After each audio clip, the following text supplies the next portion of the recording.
de pronto a mí me preguntan, saben que soy cristiano y pues a veces no sabemos qué contestar, realmente no sabemos la magnitud ni la profundidad con que se trata este tema. Entonces el día de hoy vamos mi hermano Jorge nos va a hacer el favor de darnos un mensaje alusivo a esta situación. Les voy a pedir por favor que abramos nuestro libro de Lucas, en el capítulo 13, y vamos a leer juntos, siguen por la vista, del versículo 1 al 9, Lucas 13.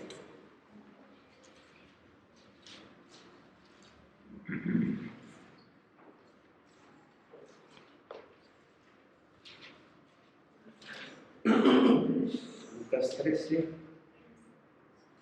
9, 13, 1, 3.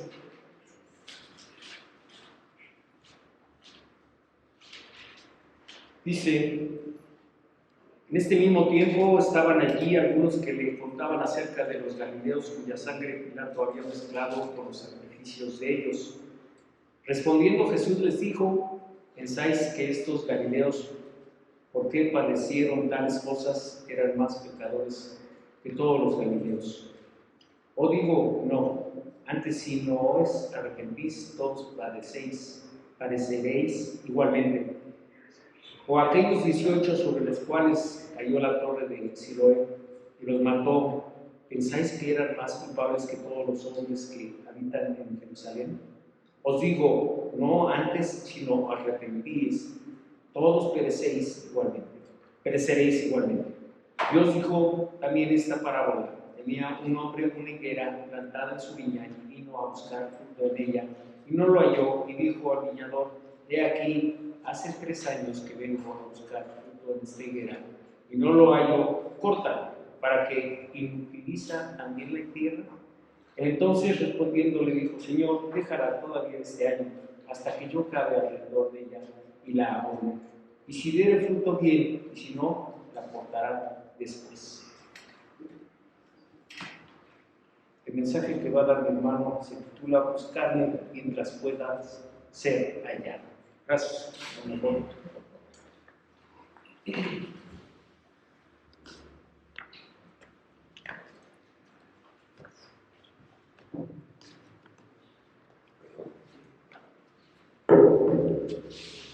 Voy a pedir aquí que Chava, si me ayudan, por favor.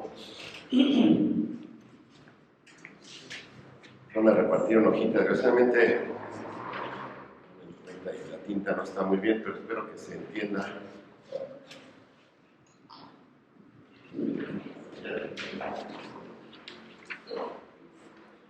Si tienen lápiz, pluma, colores, pueden remarcar y pueden escribir, anotar. Pues lo que entiendan, lo que quieran.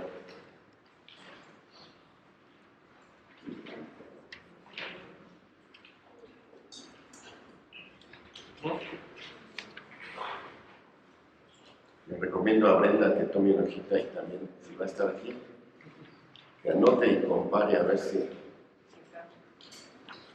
va a tomar notas más. Creo que no te sobra una hojita para Brenda. Gracias.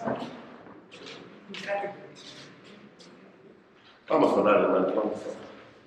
Bendito Padre Celestial, te alabamos, Señor, y te damos gracias porque tú nos permites estar aquí hoy meditando, Señor, en tu palabra y buscando, Señor, también respuestas, porque pues nos rodean circunstancias, Padre, y queremos conocer tu voluntad, queremos saber bien tu palabra. Ayúdanos a entenderla, ayúdanos, Señor, a saber más y a poder pues interceder, a poder proclamar, a poder también, Señor, pues hablar sobre estos temas, Padre. Enséñanos el día de hoy, en el nombre de tu Hijo amado Cristo Jesús. Amén. Bien.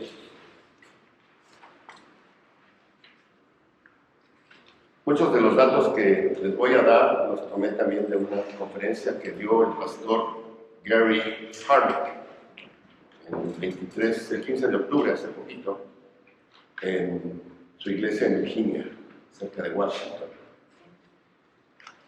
Pero, hermanos, el domingo pasado terminamos propiamente de ver el capítulo 12 de Marcos. Terminamos Marcos. Y le pedí al hermano Edgar que me diera la oportunidad de hablar sobre los acontecimientos que nos rodean.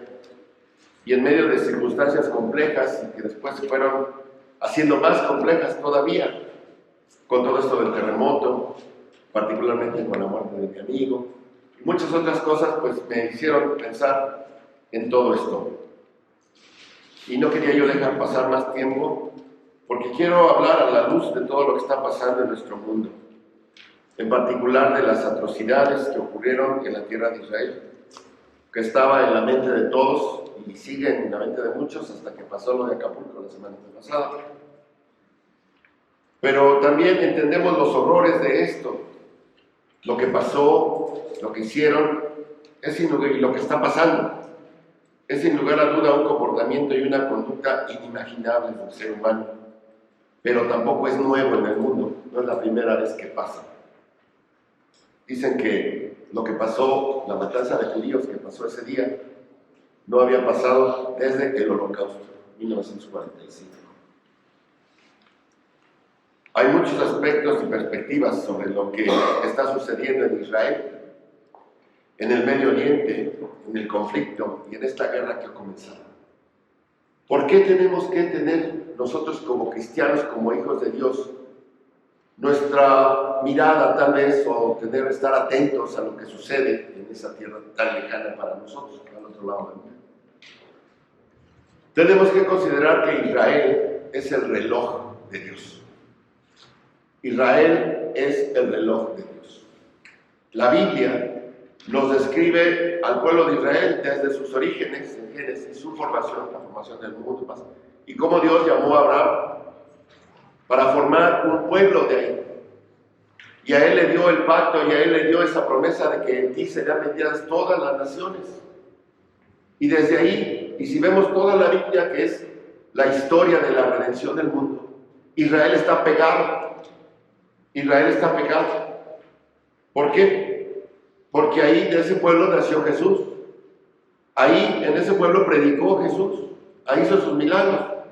Ahí también fue muerto por ellos y por los romanos. Pero ahí también resucitó. Y de ahí también partió. ¿Y saben qué? También de ahí va a regresar. Eso lo dice la Biblia.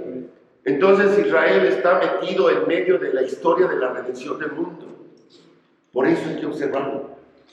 Y podríamos observar este conflicto árabe-judío, no solamente como es hoy, sino cuando comenzó, como les decía, en el libro de Génesis, entre Ismael e Isaac, hermanos, medio hermanos podemos decir ahora,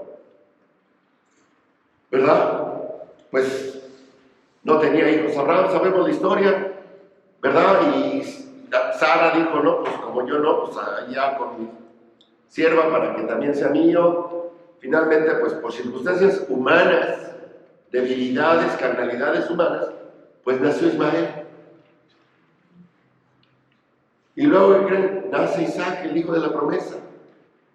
Y desde ahí está el conflicto. Desde ahí está el conflicto. Y podríamos ir desde ahí, e incluso podríamos mirar hacia el futuro, en donde este conflicto va a continuar hasta la batalla final del Armagedón. Y esa es la historia de la redención. También podríamos considerar el hecho de que a lo largo de la historia, Dios ha preservado al pueblo judío. Y al mismo tiempo, Dios ha castigado al pueblo judío por el rechazo que hizo de su Hijo y por su desobediencia a la ley.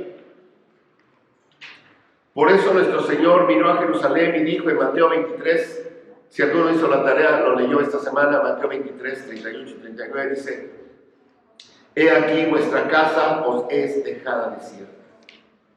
Porque os digo que desde ahora no me veréis hasta que digáis, bendito el que viene en el nombre del Señor. Y así, la casa de Israel, el templo de Dios, Jerusalén, va a estar desolada hasta que Jesucristo regrese. Podríamos ver a través de la historia, quizás nada más desde estos 2000 años últimos o antes, todo el sufrimiento del pueblo judío a través de los siglos, en la desolación que fue muy pronunciada sobre ellos por su rechazo a la ley y a Cristo. Y eso continúa hoy en día, siguen siendo castigados. Podríamos hablar del hecho de que ninguna nación, por más que se haya empeñado, podrá exterminar jamás a los judíos, porque esa no es la voluntad de Dios.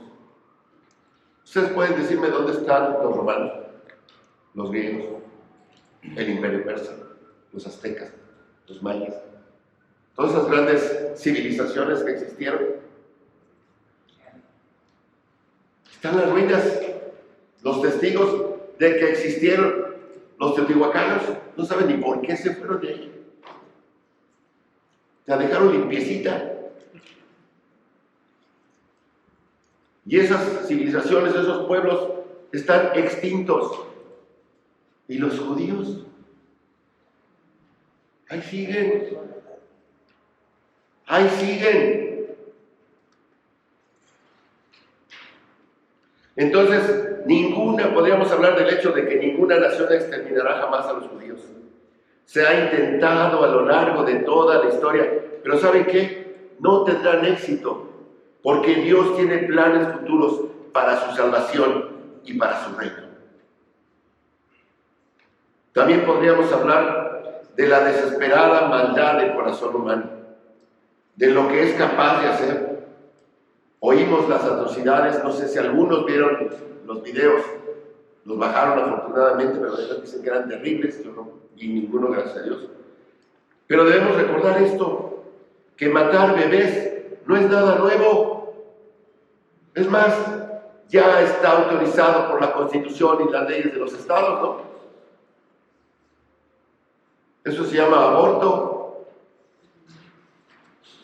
Ayer estaba viendo en un short de YouTube que el Papa dice, pues, si mínimo un mes ya es una persona que tiene todo su DNA, todos sus órganos dibujados, ya está todo, y lo sacan y lo matan, ¿qué es? Es un asesinato.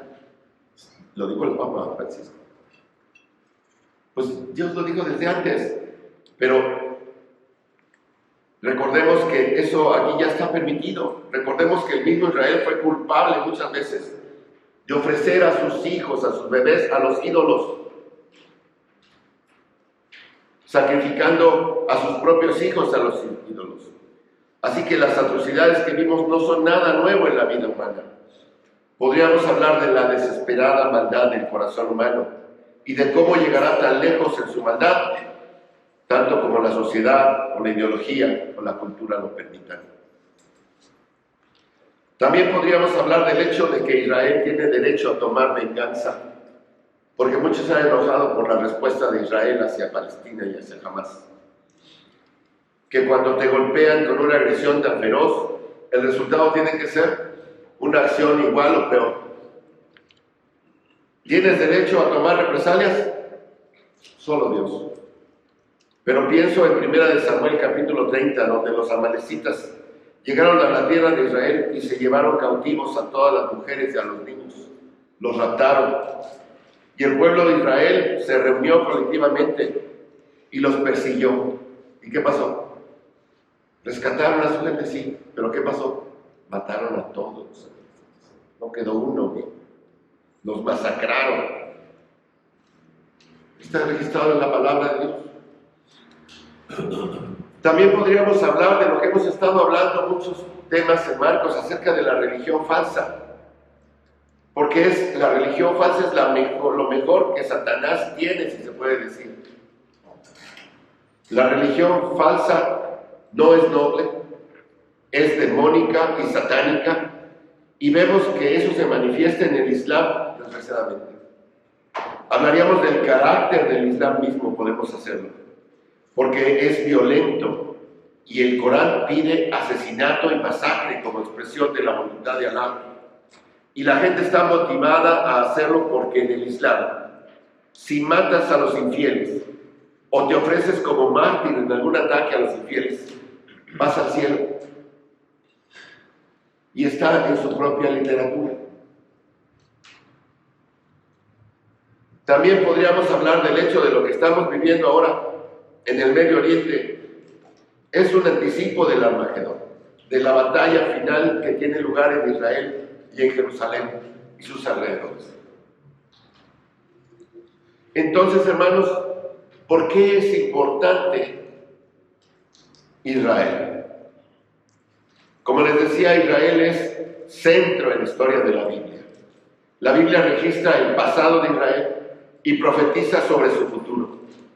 Los judíos, nos guste o no, son el pueblo elegido de Dios, a través de quien Dios proporcionó un Salvador para rescatar a la humanidad de todos sus pecados. Y este Salvador, Jesús, como les dije, nació en Israel, murió en Israel, resucitó entre los muertos en Israel, y Él volverá a la tierra en Israel. Como sabemos, hermanos, por las noticias del 7 de octubre de 2023, hace un mes, la organización terrorista Hamás rompió las barreras de seguridad de su frontera con Israel, la valla que separa a Israel de Gaza, y entraron 1.500 hombres y asesinaron brutalmente a hombres, mujeres y niños. Y algunos han llamado a este evento como si fuera el 11 de septiembre de Israel, porque se acuerdan que el 11 de septiembre fueron las Torres Gemelas. Este es como el 11 de septiembre para Israel. Sin embargo, hermanos, proporcionalmente, la pérdida que sufrió Estados Unidos en comparación de la pérdida que sufrió Israel el pasado 7 de octubre es 30 veces peor. O sea, los israelitas sufrieron proporcionalmente 30 veces más que los americanos el 11 de septiembre de 2000. En términos de víctimas, en términos de población, en términos de muertos. ¿Por qué Hamás atacó a Israel? Y ahí están en su hojita las 5 preguntas que quiero que contestemos hoy. ¿Por qué Hamás atacó a Israel? ¿Cuál es la historia de los palestinos, israelitas y la tierra que ambos grupos reclaman? ¿Cómo se relaciona el conflicto actual con la Biblia? ¿Hay alguna profecía que se ajuste a esto? ¿Y qué significa para nosotros? Bien, la primera pregunta: ¿quién o qué es Hamás? Hamás es una organización terrorista compuesta por musulmanes suníes o sunitas, que es una orientación ideológica del islamismo. Y también su orientación, la ideología, también tiene que ver muchas veces con su origen y su raza, porque hay varias ramas del islamismo. Por eso son los islamitas suníes. El nombre Hamás es un acrónimo en árabe, es un acrónimo, o sea, H una palabra, A otra, M otra, A otra, S otra, es un acrónimo, que si lo traducimos es Movimiento de Resistencia Musulmana. Eso significa Hamás en español, Movimiento de Resistencia Musulmana. En árabe tiene un doble juego, porque en árabe Hamás, la palabra Hamás, se puede traducir también como fuerza o celo. Pero en hebreo, la palabra Hamás se traduce como violencia. La intención de la organización desde sus orígenes es destruir a la nación de Israel. Esto lo estoy diciendo y vamos a verlo después. A Hamás no le importa el pueblo palestino, pero lo utiliza como escudo humano. Hamás impide que los palestinos abandonen la región de Gaza antes de que Israel invada, a pesar de las repetidas advertencias de Israel para que la gente evacúe. Antes de los ataques israelitas a Gaza, aviones, helicópteros israelitas volantearon, tiraron en árabe folletos y fueron perifoneando, o sea, hablando con mandavoces, advirtiéndoles: vamos a atacar, vamos a atacar, vamos a atacar, sálganse, sálganse, sálganse. Jamás, la organización jamás impidió que los palestinos se fueran. ¿Por qué? Porque Hamás controla. Cuando Hamás llegó a controlar Gaza, utilizó su dinero para construir túneles y comprar municiones. Resulta que a principios de este siglo, ahorita les digo la fecha, Hamás ganó las elecciones en la Franja de Gaza, en esa pequeña región de Palestina. Ganó las elecciones parlamentarias y asumió el poder de Palestina, lo que es Gaza, no Israel, sino la pequeña Franja de Gaza. Y entonces, pues todo lo que recibían, porque Gaza casi no produce nada, casi todo se lo da Israel, que es el pueblo que le da electricidad, le da gas, le da agua, le da todo. Pero de repente, y lo que les llega por mar se lo mandan por otros países, que vamos a decir que son aliados de Israel. Gaza no produce casi nada. Y entonces, al hacerse jamás del poder político también, en vez de usar el dinero que recibía para infraestructura, para servicios, para atenciones, para hospitales, ¿qué hicieron? Construyeron túneles, compraron armamento, compraron municiones y se prepararon para la guerra.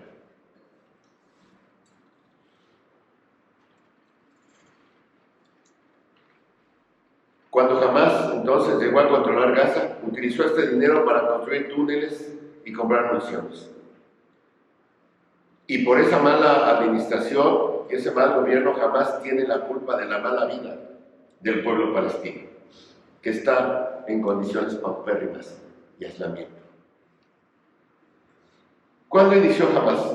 Fíjense ustedes, el pacto de Hamás, su documento original, su acta constitutiva, dice en el párrafo original, en el párrafo inicial, los primeros renglones dicen así: Israel existirá y seguirá existiendo hasta que el Islam lo aniquile, tal como aniquiló a otros antes que él. Esos son los primeros dos renglones del acta constitutiva de Hamás. En el artículo 7 de esa acta constitutiva dice: el día del juicio no llegará hasta que los musulmanes luchen y maten a los judíos. ¿Cuál es la cronología de Hamás? Es relativamente nueva. En 1987, el jeque Ahmed Yassin fundó Hamás en Gaza, junto con un clérigo palestino, como una rama del grupo musulmán que tenía base en Egipto, que se llamaba la Fraternidad Musulmana. En 1988, Hamás publica esta carta que les acabo de dar, unos párrafos, pidiendo la destrucción de Israel y el establecimiento de un Estado islámico en su lugar.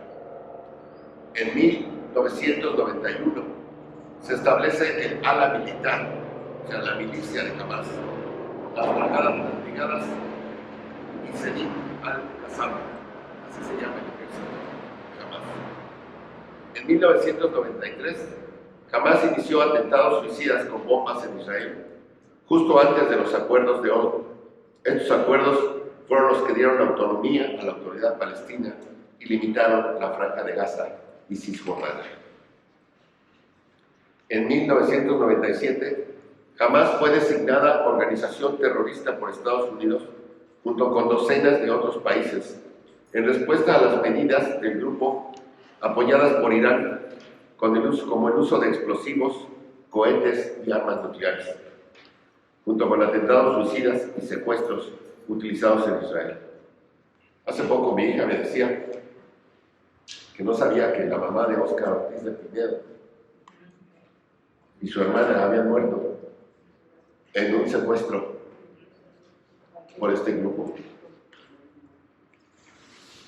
¿verdad? Y dice Oscar que él compró los boletos para que sus papás se fueran de viaje. Y en un vuelo, no sé, de Roma, fueron secuestrados por este grupo, aterrizaron en Malta y ahí los masacraron. Y sí, hay imágenes de cómo estos tipos abren la puerta del avión, matan a la gente y avientan el avión.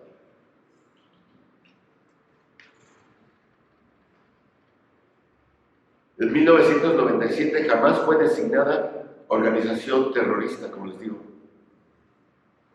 En el año 2000 se lanzó un intifada, o sea, un levantamiento mortal de palestinos contra Israel. Fue un ataque.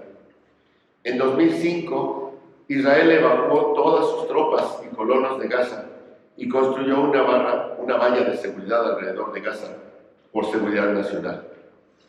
Fue en 2006 cuando Hamás obtuvo una sorprendente victoria en las elecciones por el Parlamento palestino y luego tomó el control total de Gaza, derrocando a las fuerzas leales al presidente de la Autoridad Palestina, Mahmoud Abbas. A partir de 2006, la Franja de Gaza es gobernada por Hamás, políticamente, y no se reconoce al presidente. Como resultado de esto, gran parte de la comunidad internacional cortó la ayuda a Gaza porque no querían financiar un territorio patrocinado por terroristas.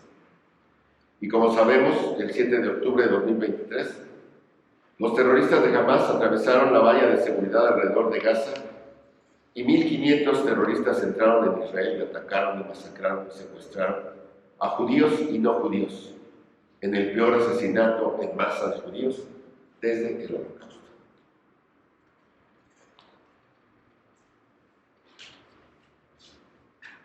Y esto me da pie a la segunda pregunta. ¿Por qué jamás está tan decidido a destruir a Israel y al pueblo judío?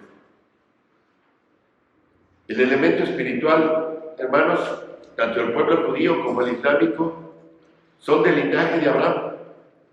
El pueblo judío es descendiente de Isaac, hijo de Abraham, y el pueblo islámico es descendiente de Ismael, hijo de Abraham.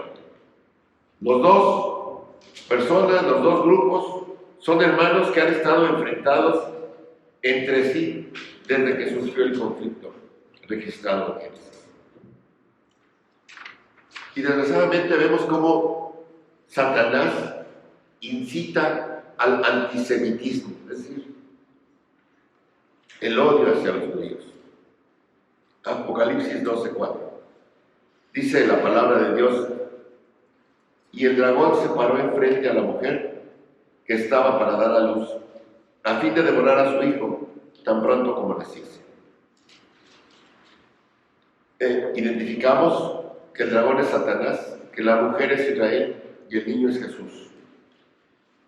Y esto es algo perpetuo. Satanás siempre ha tratado de destruir el plan redentor de Dios. Y si es impedir el nacimiento, vemos la historia de la Navidad, cómo mataron a todos los niños de 2 años para abajo con tal de matar a Jesús. ¿Cómo fue crucificado? En un plan del que cree que es Satanás. ¿Cuántas veces mencionamos en nuestro estudio de Marco que Jesús fue tratado de ser asesinado? Que lo querían muerto los fariseos y los escribas. Entonces Satanás siempre ha tratado de destruir el plan redentor de Dios. Dios eligió apartar al pueblo judío como medio a través del cual Él traería a Jesús al mundo para ser el Salvador que puede rescatar a la gente de sus pecados. Así pues, el antisemitismo es satanismo. ¿Cuál es el elemento populista? Ya les dije, este es el elemento espiritual. El elemento populista, y es el que muchos otros dicen hoy en día, es que jamás está luchando por una causa justa. Creen que Israel y los judíos están ocupando tierras que pertenecen a los palestinos. Eso es lo que alegan los de Hamás. Pero eso me da después pie a la pregunta número 3. ¿Cuál es la historia de los palestinos y la tierra de Israel? Los judíos son el pueblo, como diría Pablo, originario de Israel. Los judíos son el pueblo originario de la tierra de Israel. Vivieron en la tierra durante 2100 años, antes de que surgieran los términos Palestina o palestino. Vivieron en la tierra durante 2600 años antes de la religión, antes de que el nacimiento del Islam se llevara a cabo. El Islam no es viejo. El Islam es una religión que nació después del año 600 después de Cristo. Y es una derivación de un monje pseudo-cristiano que tuvo la iluminación de un ángel, no sé quién, que le reveló el Corán, que es un fusil, parte de la Biblia, de la Torá, y de ahí se derivó. Entonces el Islam no es más antiguo, es una religión falsa. Fíjense ustedes, si muchos no creen lo que dice la Biblia, nos vamos pues a la historia y a la arqueología. Hay una estela egipcia comprobada que es del siglo XIII antes de Cristo, o sea, 1300 años antes de Cristo, que detalla y escribe sobre el país de Israel, que ya existía en 1300 años antes de Cristo, que existía el país de Israel. También hay una estela cananea en el siglo IX antes de Cristo, que ya menciona al rey David de Israel. Y así se han encontrado muchas evidencias de que los israelitas, los judíos, los mismos babilonios y todos los pueblos que los invadieron, escribieron acerca de que los judíos vivían ahí en ese territorio. Los judíos, pues, fueron desplazados, fueron oprimidos y fueron asesinados, muchos de ellos desde el momento de su conquista por Babilonia en el año 586 a.C., hasta que recuperaron su patria en 1948 después de Cristo. Muchos judíos permanecieron en su tierra durante el desplazamiento de la nación, pero fueron gobernados por otros imperios. Vivían ahí, pero no tenían gobierno propio, dependían y no eran ni siquiera entidades. Fueron gobernados por otros imperios, ya les dije, el babilonio, el asirio, el persa, el griego, el romano, el islam, los cruzados, los otomanos y los turcos otomanos. Y no fue sino hasta el año de 1917, con el término de la Primera Guerra Mundial, que derrotando a los turcos otomanos, el Imperio Británico se hizo de la tierra de Palestina, de la tierra de Judá. Hasta fueron los británicos los que tuvieron dominio sobre Israel. ¿De dónde viene el nombre de Palestina? Después del año 70, en que fue destruida Jerusalén, muchos judíos siguieron viviendo ahí, dominados por los romanos, en los alrededores de Jerusalén, como el mar de Galilea y todo ese tipo de poblaciones que existían de los judíos.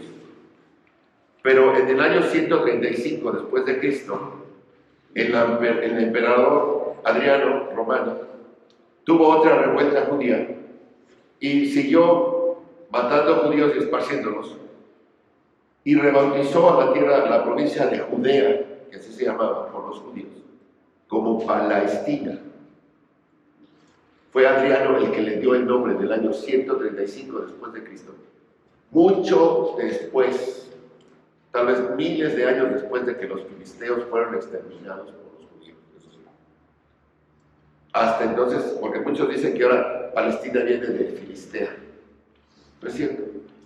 Fue Adriano quien le dijo a la tierra, la bautizó como Palestina, haciendo mención a Filistea como un antiguo enemigo de los judíos. Pero ya no había ningún filisteo, simplemente él le puso así. ¿Qué pasó entre 135 y 1947?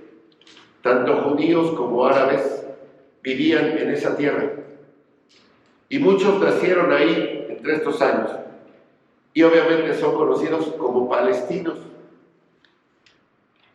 Hay judíos y árabes que nacieron ahí, pero como nacieron en una tierra que no era Israel y que no era más que Palestina, como la bautizó Adriano, pues les dicen palestinos. Pero Dios le dio el título de propiedad de Israel a los judíos. Y abran volteen su página para que vean los mapitas. Y vamos a leer juntos Génesis 15, 18. Dice, ¿ya está? En aquel día hizo Jehová un pacto con Abraham, diciendo, a tu descendencia daré esta tierra, desde el río de Egipto hasta el río grande, el río Éufrates, la tierra de los ceneos, de los ceneseos, de los cadmoneos, los heteos, los fereceos, los refaitas, los amorreos, los cananeos, los gergeseos y los jebuseos. Ahí, hasta ahí les dio toda esa tierra. Si vemos el mapa, hermanos, tanto el mapa primero de arriba, es digamos lo que dice, ¿saben ustedes cómo abarca desde lo que es Irán, el río Éufrates, hasta el río Nilo, que es el río de Egipto, toda la provincia del Sinaí, e incluso ahí abarca también toda la península arábiga? Porque eso es lo que el Señor les dio originalmente. En el mapa siguiente, abajo a su izquierda, está uno un poquito más, vamos a decir, recortado, que también podríamos tomarlo como verdadero, que va desde el río de Egipto, pero nada más un pedazo, pasa por la provincia de Sinaí, la península del Sinaí, y luego llega hasta Irán, Siria y Turquía. Podríamos decir que ese es el gran Israel, el Israel que le dio Dios al pueblo. Dios le da el título de propiedad a Israel. Sin embargo, los judíos nunca han ocupado completamente la cantidad total de tierra que Dios les dio. El siguiente mapa, si ven ustedes la línea punteada, son las fronteras de Israel durante el reinado del rey David, que fue lo más que han ocupado los judíos. ¿A la derecha? Sí, a la derecha. El siguiente mapa a la derecha. ¿Está de cabeza? Perdón, mantén de cabeza. Perdón, pero a las 12 de la noche luego a veces funciona. Sí. Pero sí lo ven.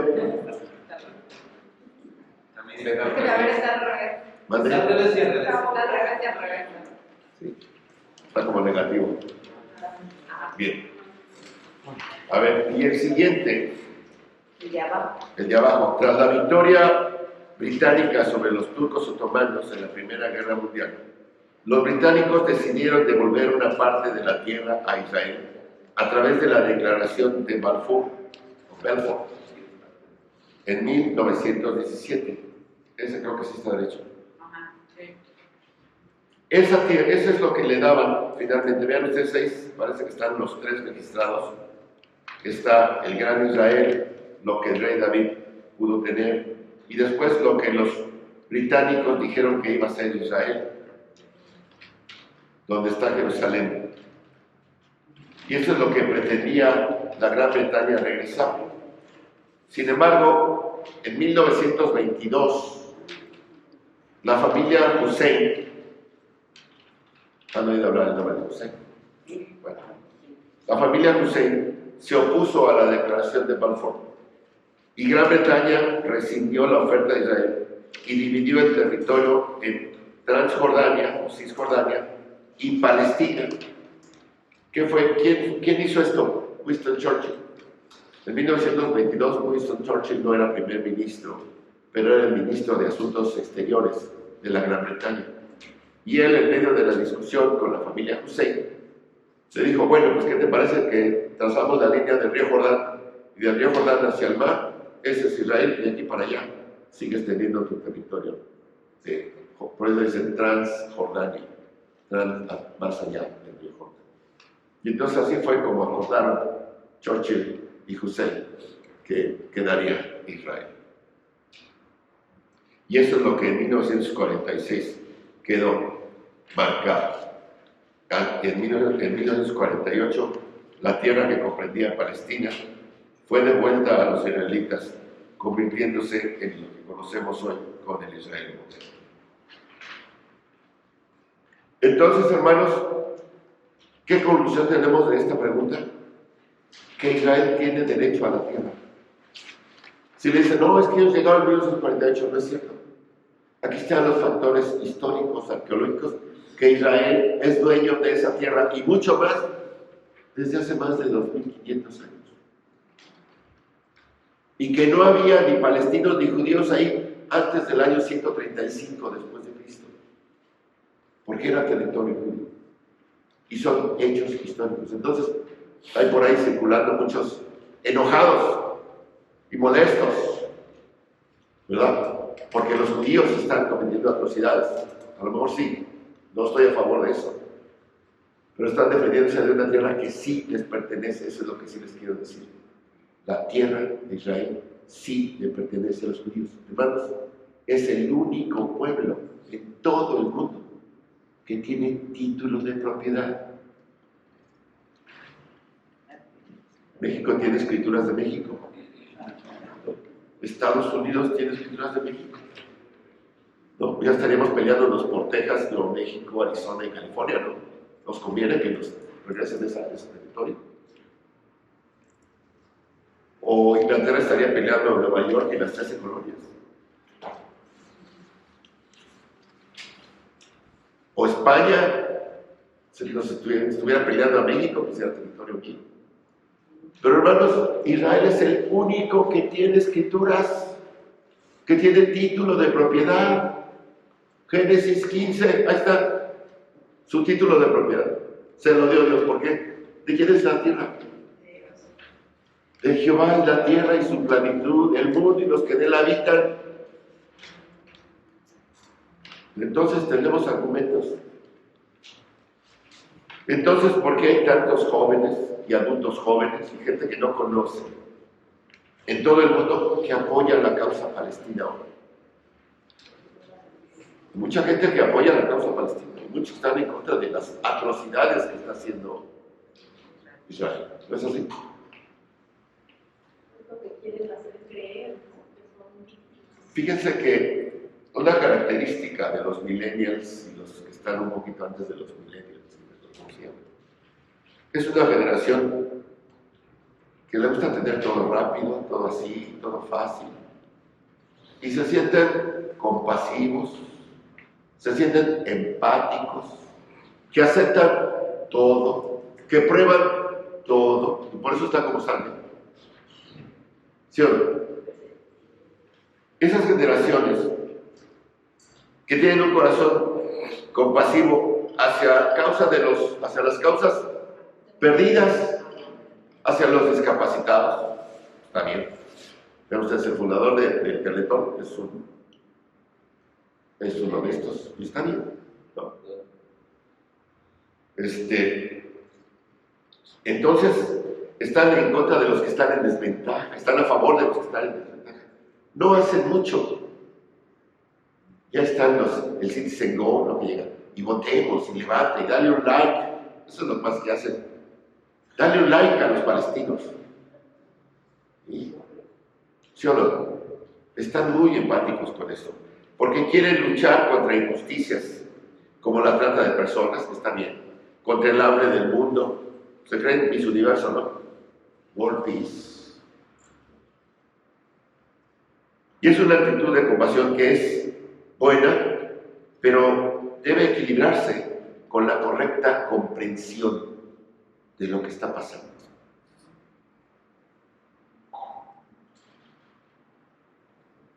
Fíjense ustedes, hoy en día hay 22 estados árabes, 22 países árabes. Hoy en día existen más de 50 estados, países islámicos, o sea que no son descendientes de Ismael, pero que adoran al Islam. 50. Más de 50. ¿Cuántos estados judíos hay? 1. ¿Quién está bulleando a quién? ¿Quién está atacando a quién?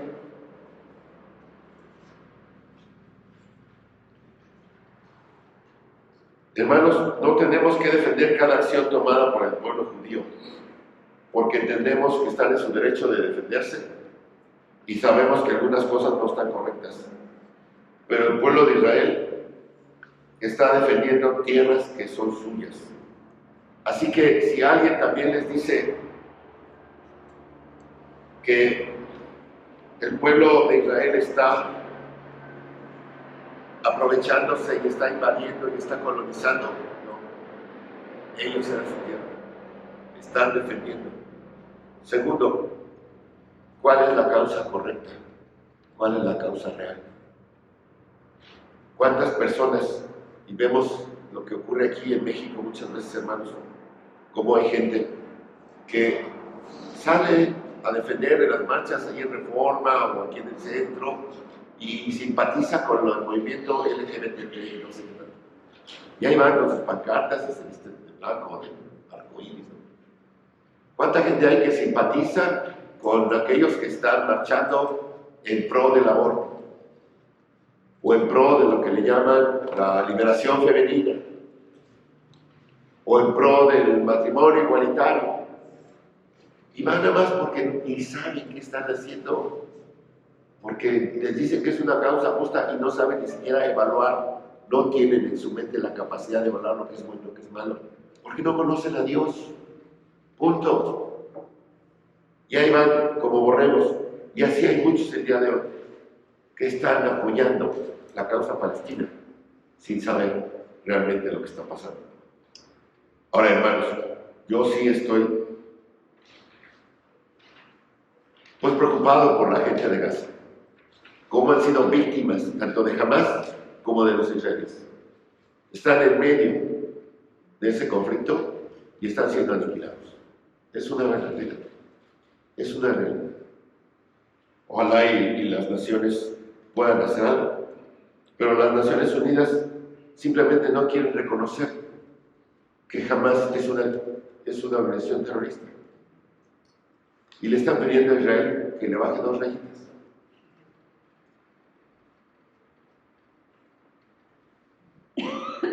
¿Cómo puede encajar todo esto en la profecía bíblica? La quinta pregunta.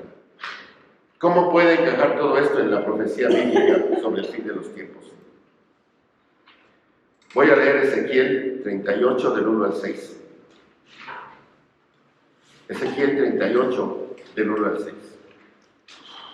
Vino a mí palabra de Jehová diciendo: Hijo de hombre, pon tu rostro contra Gog en tierra de Magog, príncipe soberano de Mesec y Tubal, y profetiza contra él.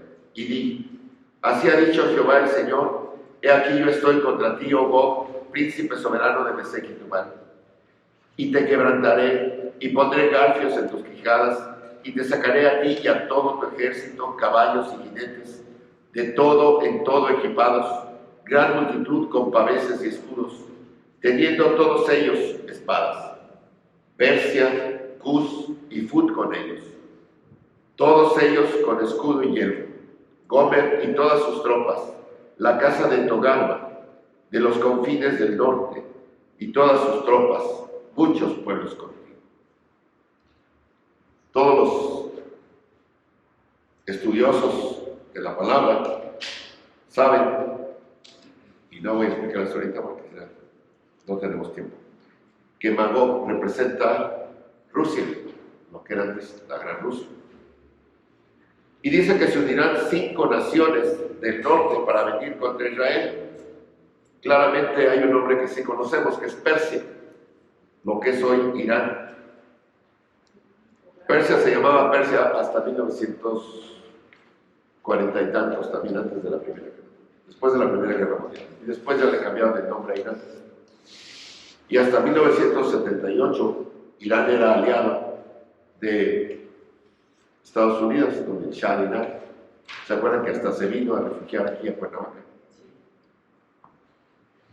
Pero cuando entró el gobierno musulmán fanático, pues Irán se cargó hacia el otro lado. Entonces, una de estas naciones es Persia. Y sabemos muy bien que Persia o Irán financia y suministra las armas de Hamas.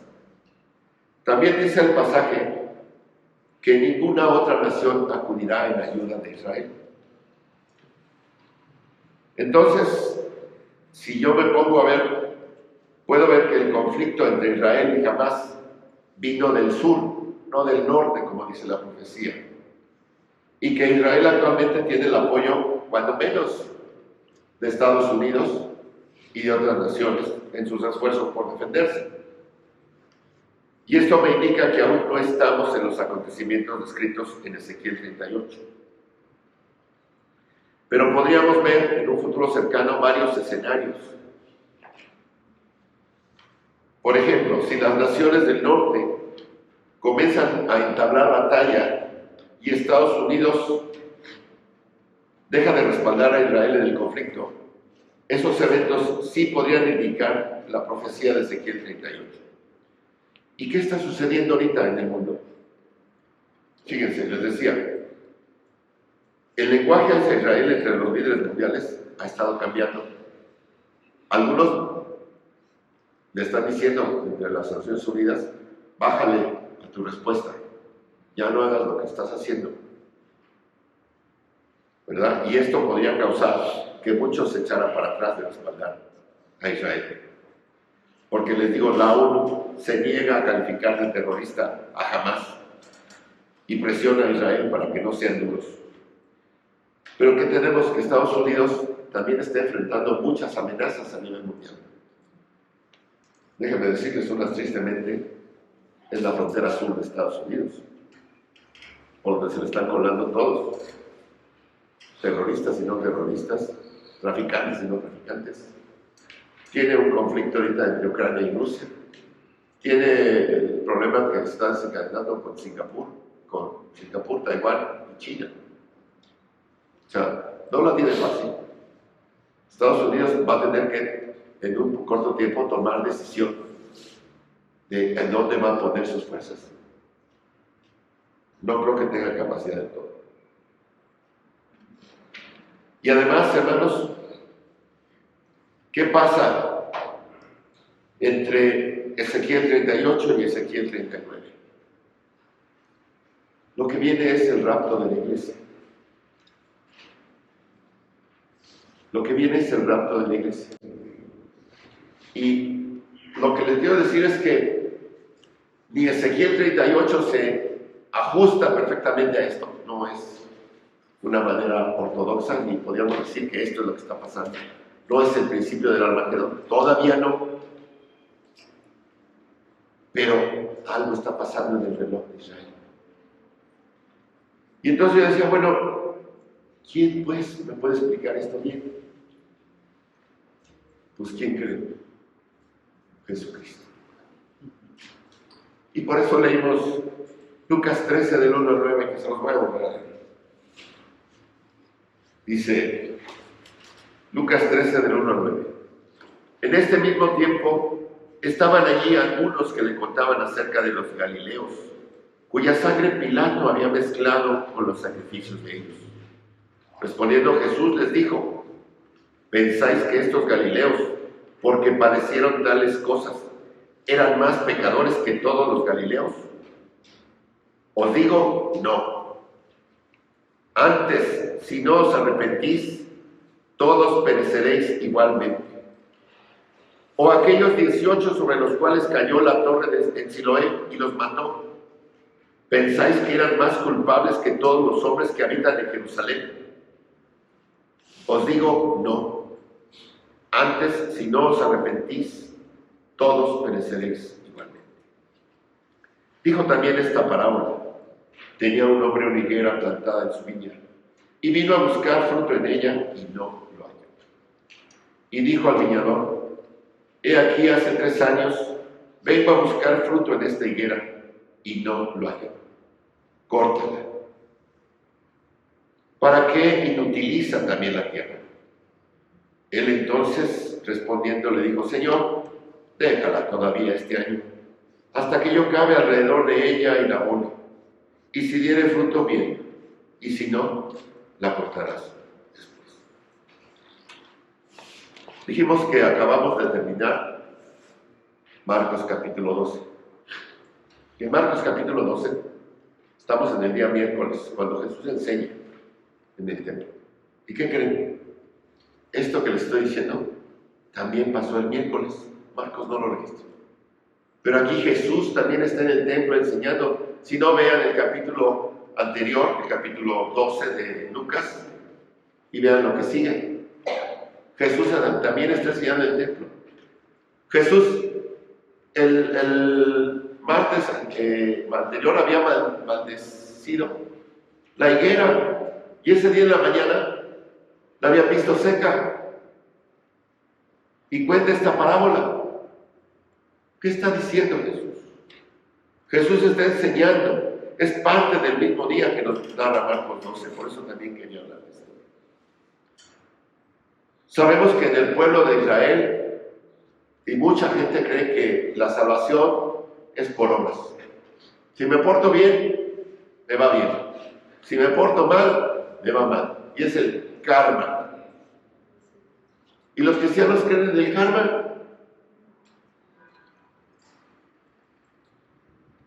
Pero Jesús les dice, cuando aprovecha una conversación que le están contando acerca de un acontecimiento complejo, no sabemos exactamente bien la historia, pero lo que yo pude investigar es que parece que hubo unos galileos que vinieron a Jerusalén en tiempo de la Pascua y se portaron mal, algo hicieron en contra de los romanos, algo hicieron, no sabemos qué, pero ¿qué creen?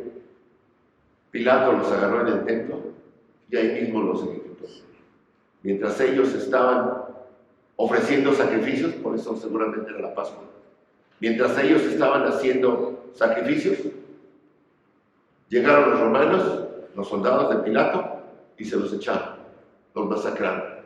De modo que la sangre de ellos se mezcló con la sangre de los corderos, con las vacas, con lo que estuvieran ellos ofreciendo. Y entonces Jesús les dice, bueno, ¿y por qué creen que les pasó? ¿Eran más malos que ustedes? ¿Merecían ese castigo? Les dice, no. ¿Pensáis que estos galileos, porque padecieron tales cosas, eran más pecadores que todos los galileos? Os digo, no. No, si no os arrepentís. Y dice, todos pereceréis igualmente. Y Jesús aprovecha para sacar una historia anterior que también había ocupado las primeras planas de la Gaceta judía en Israel o en Jerusalén. Dice, o aquellos 18 sobre los cuales cayó la torre en Siloé y los mató. ¿Pensáis que eran más culpables que todos los hombres que habitan en Jerusalén? También voy a investigar que en esa época Jerusalén estaba creciendo mucho. Y Poncio Pilato se puso a construir y a modificar y a arreglar el acueducto que entraba y terminaba en el estanque de Siloé. No se hemos escuchado la historia. Entonces él estaba arreglando y parece que en medio de ese arreglo, reparación o construcción, no sabemos qué estaba haciendo, una torre, un andamio que sostenía la torre, que tal vez estaba secando, no sé cómo estuvo la cosa, se cayó, así como el metro, se cayó por encima de 18 gentes que iban pasando, o trabajadores que estaban ahí trepados, y mató a 18. La palabra es clara. Mató a 18. ¿Y qué hizo? Ellos eran pecadores. Eran malos. Se portaron más mal que toda la gente de Jerusalén. No son culpables más que los que habitan en Jerusalén. Os digo, no antes si no os arrepentís. Todos pereceréis. Pienso en mi hermano Benjamín. el 8 de julio estaba bien, le dio una enfermedad incurable, hermanos, algo que pues, se diagnostica, pero no hay nada que hacer más que esperar. Se portó mal, era pastor, en el hospital predicaba el evangelio, llamando a la salvación y al arrepentimiento. Se murió. Porque está escrito que todos los hombres mueran y después el juicio. El huracán Otis. 2 semanas antes estuvimos hospedados, mi esposa y yo, toda mi familia. Ahí en el Príncipe el Señor nos libró por 2 semanas. Yo no decidí la fecha, la decidieron mis hijos. El Señor nos libró, pero ¿cuánta gente se quedó ahí? Dicen que nada más 47 o 50, no sé cuántos son, pero hay quién sabe cuántos miles de desaparecidos. ¿Eran más malos que yo? No.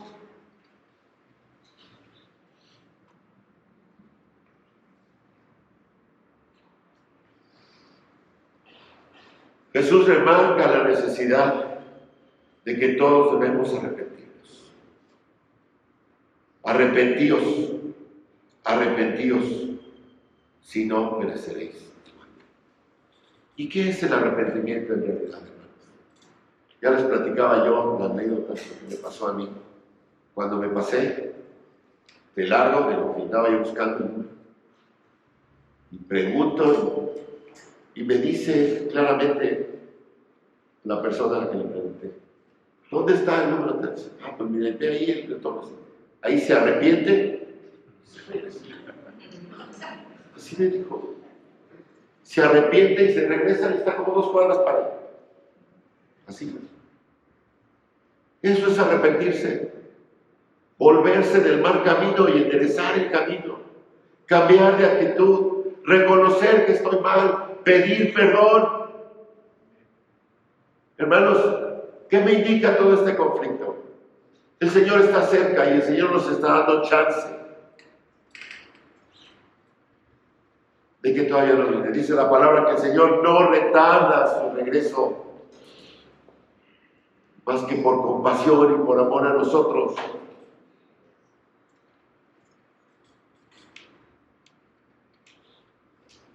Dios nos está dando el último chance, porque está cerca. Arrepiéntanse. Regrésense del mal camino. Tomen la puerta estrecha. Sigan a Jesús. Pidan perdón. Por eso el título de Buscad a Jehová mientras puede ser hallado. Llamadle entre tanto que está cercano. Isaías 56. Decía el hermano Luis Miranda. Es el 911 del Señor. Llamémosle. Él está dispuesto a escucharnos. Él está dispuesto a ser hallado. Respondamos. El Señor nos está dando un último chance antes de que venga.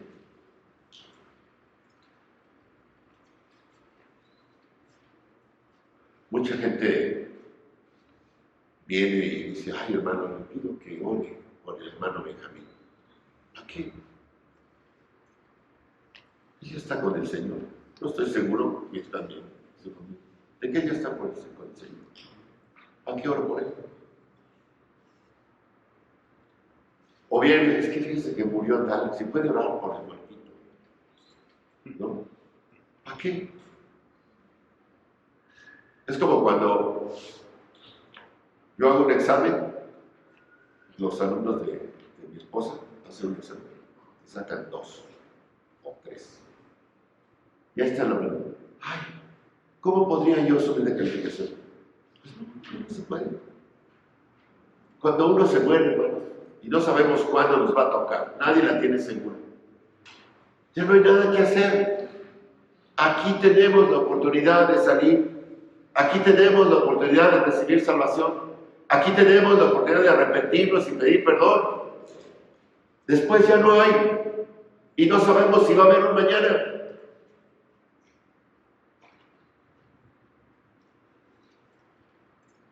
Por eso el Señor está diciendo, buscad a Jehová mientras puede ser hallado. Llamadle en tanto que está cercano. Amén. Amén. Vamos a ver.